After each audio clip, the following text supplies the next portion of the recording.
নমস্কার, বিন্দাস বাঙালি চ্যানেলে সকলকে জানাই স্বাগত। সকলকে পাশে থাকার অনুরোধ রইল, আর ভিডিওটা ভালো লেগে থাকলে চ্যানেলটিকে সাবস্ক্রাইব করে দেওয়ার অনুরোধ রইল। আজকে একটু ভিন্ন স্বাদে মাংসের তরকারি রান্না করব।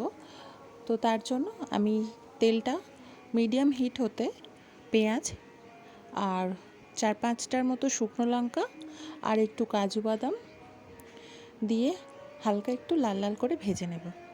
এই যে আমি মিক্সির বাটির মধ্যে নামিয়ে নিয়েছি। এবার ওর একটা পেস্ট বানিয়ে নিয়েছি। সেই তেলের মধ্যেই আলুগুলোকে দিয়ে খুব ভালো করে ভেজে নিয়েছি লাল লাল করে। এবারে মাংসটাকে অল্প একটু নুন আর একটু গোলমরিচ দিয়ে আধ ঘন্টা মতো ম্যারিনেট করে রেখে দিয়েছিলাম।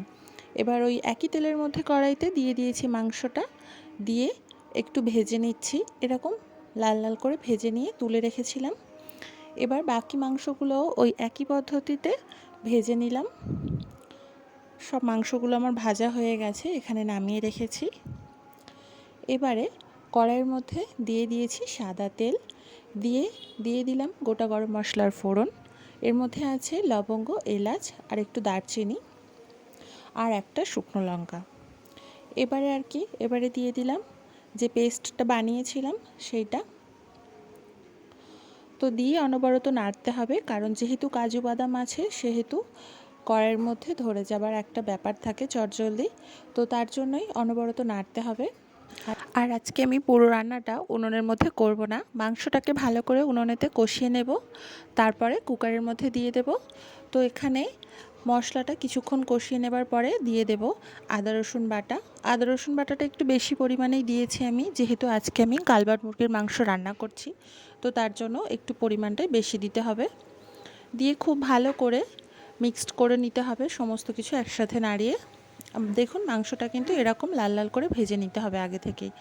এবারে আমি কড়াইয়ের মধ্যে আর একটু জল দিয়ে দিয়েছিলাম, যেহেতু আমি উনুনেতে রান্নাটা করছি, ফ্লেমটা অনেকটাই হাই আছে, তাই পুড়ে যাবার ভয়ে আমি একটু জল দিয়েছিলাম। মশলা থেকে যখন অল্প অল্প তেল ছাড়তে শুরু করবে সেই পর্যায়ে দিয়ে দিতে হবে হলুদ গুঁড়ো আর শুকনো লঙ্কার গুঁড়ো, দিয়ে অনবরত নাড়তে হবে। কার কার এরকমভাবে চিকেন রান্না করলে খেতে ভালো লাগে আমাকে কমেন্ট বক্সে জানাতে ভুলবেন না। দেখুন মশলা থেকে খুব ভালো মতো তেল ছেড়ে দিয়েছে। এবারে দিয়ে দেব ভেজে রাখা মাংসটা। রোজ রোজ একঘেয়েমি মাংসের তরকারি রান্না করে খেতে খেতে দেখবেন অনেক সময় ভালো লাগে না। তো একটু ভিন্ন স্বাদে চেষ্টা করলাম, আমাদের তো খুব ভালোই লেগেছে। এরকমভাবে একবার হলেও কেউ ট্রাই করে দেখবেন, আশা করি ভালো লাগবে। এবারে মশলাটার সাথে মাংসগুলোকে খুব ভালো করে কষিয়ে নিলাম। কিছুক্ষণ কষিয়ে নেবার পরে দিয়ে দিলাম ফেটিয়ে রাখা টক দই। টক দইটা দিয়েও খুব ভালো করে কষিয়ে নিতে হবে।